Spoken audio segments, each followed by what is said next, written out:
principios del siglo pasado, o sea, 1900, digamos, 1910, 1923 creo que se hizo ese censo. Se hablaba que en el estado de Oaxaca el 70% de la población hablaba una lengua indígena y solo 30% de la población no la hablaba, ¿no? ¿Esto qué quiere decir? ¿No? Pues que la gran mayoría hablaba una lengua indígena. Pero fíjense que hoy, según los últimos censos, es exactamente al revés. Solamente el 30% de la población habla una lengua indígena en el estado de Oaxaca y el 70% ya no la habla, ¿no? Obviamente que ese es un indicador muy grande.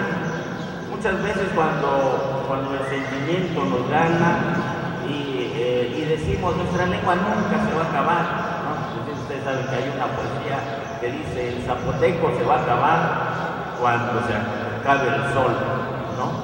Pero es una poesía, es un deseo, es amor hacia la lengua nada más. Pero desafortunadamente las cosas en este mundo no se defienden, no se pueden mantener solamente con amor, se necesitan acciones, ¿no? Y eso es lo que nosotros no hemos hecho desde nuestros abuelos, nuestros padres, no han hecho por defender este asunto de la lengua. Porque es obvio que cuando, por ejemplo, ahí por los 1950, 40, 60, llegaron los maestros rurales y obligaron a nuestros padres a que aprendieran el español, no hay registrado un solo movimiento que se opusiera a la enseñanza del español. Al contrario, nuestros pueblos, nuestros abuelos fueron a poner la espalda para cargar al maestro con tal de aprender el español. O sea, también tenemos algo de responsabilidad en la situación en que hoy se encuentra nuestro idioma. Algo, porque el principal responsable son los gobiernos que han estado en sus políticas, o sea, lo prohibieron totalmente, ¿no? Lo prohibieron totalmente. Que hoy creen seminarios, CDN, miles de instituciones tratando de hacer algo, ya es muy difícil. Imagínense ustedes a un hombre que le quitan los pies, le cortan los dos pies.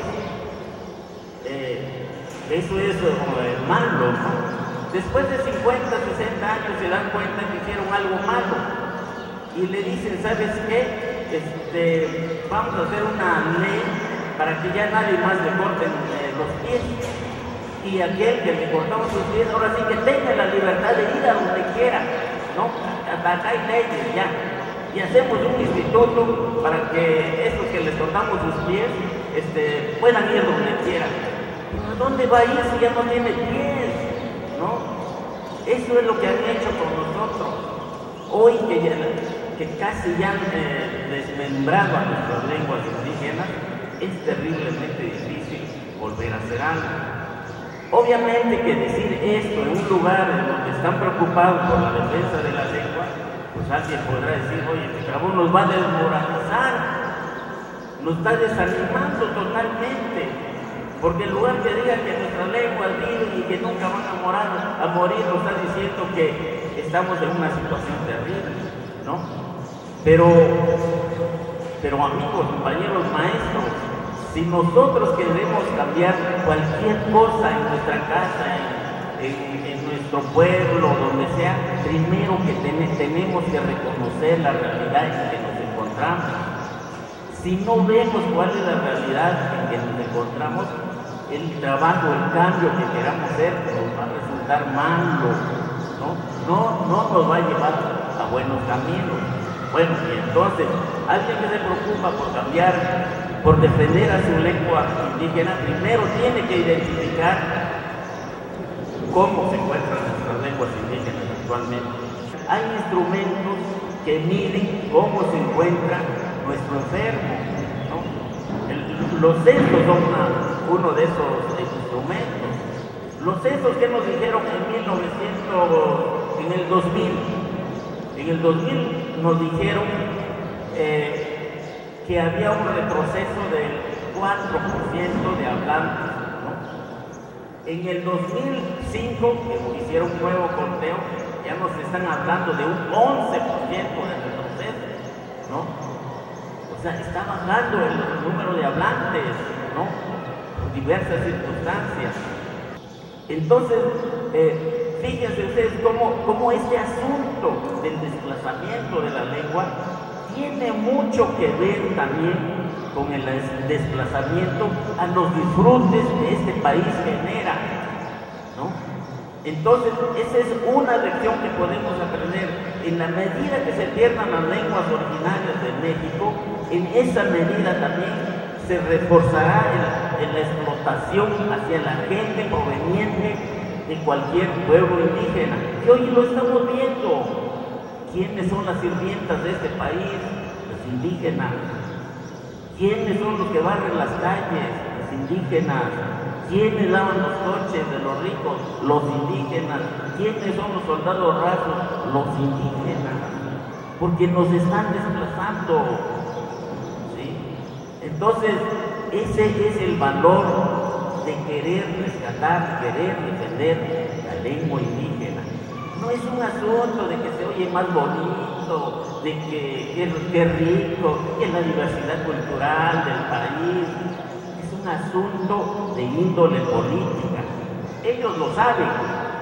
El gobierno y los que mandan en este país saben perfectamente por qué no hacen esfuerzos serios porque las lenguas indígenas no desaparecen. En México no hay un esfuerzo serio emanado de las instituciones gubernamentales.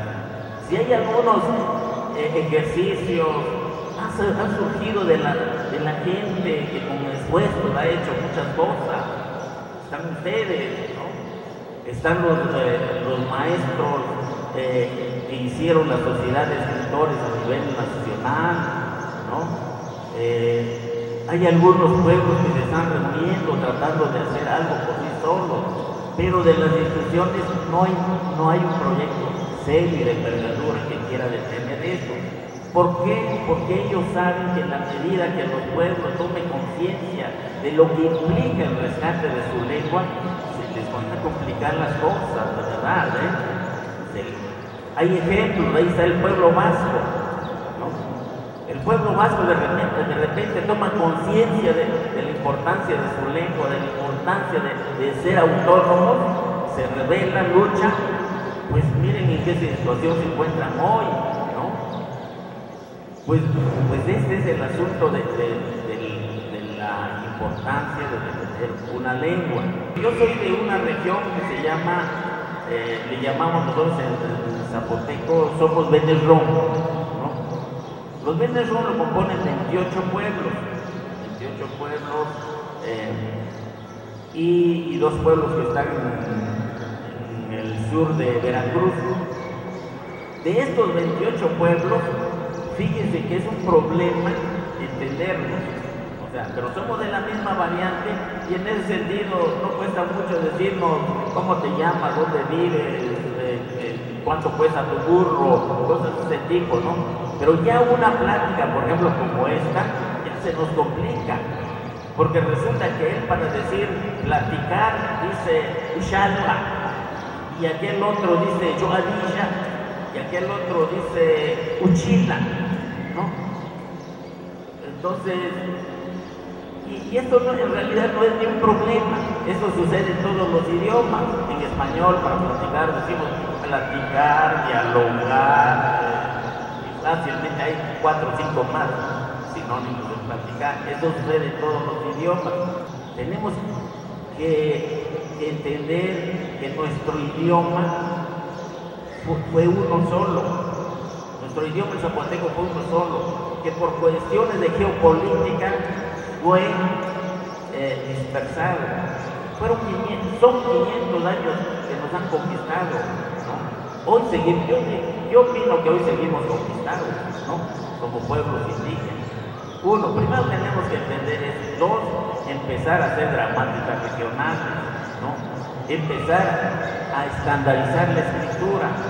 Estandarizar la escritura no quiere decir hablar igual todo, ¿no? Hay un principio lingüístico que dice que la escritura, a fin de cuentas, es una variante dialectal más de todo un idioma, ¿no? Por ejemplo, en el caso del español, ustedes encontrarán que los argentinos para decir maya dicen maya, ¿no? Y nosotros decimos maya. Y sin embargo, claro, cuando nos los encontramos la primera vez al argentino y nos pregunta, oye, ¿dónde está el pueblo maya? Y dices tú, no, creo que andas mal, porque en México no hay un pueblo, un grupo que se llame maya. ¿Cómo no? El que está en Yucatán dice, quiere decir maya. Entonces, pero si nos los pone por escrito y dice M, A, dos L y otra A, no, perdón, Y y una A, pues sí, pues es maya. Ahí nosotros decimos, te refieres al maya, pero que esté esa Y, él dice maya, ¿no? No dice, es que yo digo maya, entonces voy a ocupar SH, ¿no? o una H y un palito abajo, ¿no? O sea, tenemos que ser muy abiertos para aceptar, crear una escritura estándar para todos. ¿Por qué no? Porque ese es otro de los pretextos que ocupa el gobierno, las instituciones. Pues es que no puedo hacer un libro para cada pueblo. Hay pueblos de 2000 gente. No, y nosotros tenemos pueblos de 150 gente. No estoy diciendo de 150 alumnos, 150 gente, lo que implica 12 alumnos, ¿no? Entonces, tenemos que empezar en grande, pues. O sea, tenemos que dejar de pensar en mi localidad, en el localismo. Tengo que empezar a pensar que soy un pueblo grande y que, como dice un amigo por ahí, que tenemos que proyectarnos siquiera para unos 100 años más, ¿no? 1, 2. El otro asunto de las lenguas no pasa solamente por la escuela, ¿no? Las lenguas que se han salvado, el inglés, o sea, el inglés estuvo en peligro de extinción, el inglés, el vasco, el alemán también estuvo en peligro de extinción. La lengua que hoy se habla en Israel se perdió totalmente, ¿no? Ellos volvieron a levantar su lengua. El vasco también era una lengua ya casi extinta. Ellos también volvieron a levantar su lengua, pero la levantaron a través de una movilización, ¿no? A través del pueblo, involucrar al pueblo, ¿no? No pasa nada más con los maestros. La educación va a ser fundamental en este tiempo para rescatar las lenguas indígenas, pero no va a ser decidida. Tenemos que hacer un esfuerzo grande si queremos que nuestra lengua no se pierda, e involucrar a nuestras autoridades, a nuestro pueblo, a nuestros intelectuales, a nuestros políticos, para rescatar a nuestro pueblo. Esto que yo les acabo de decir es mi experiencia, ojalá les pueda servir de algo, sea para pensar, y pues les deseo mucho éxito en su trabajo y gracias, amigos.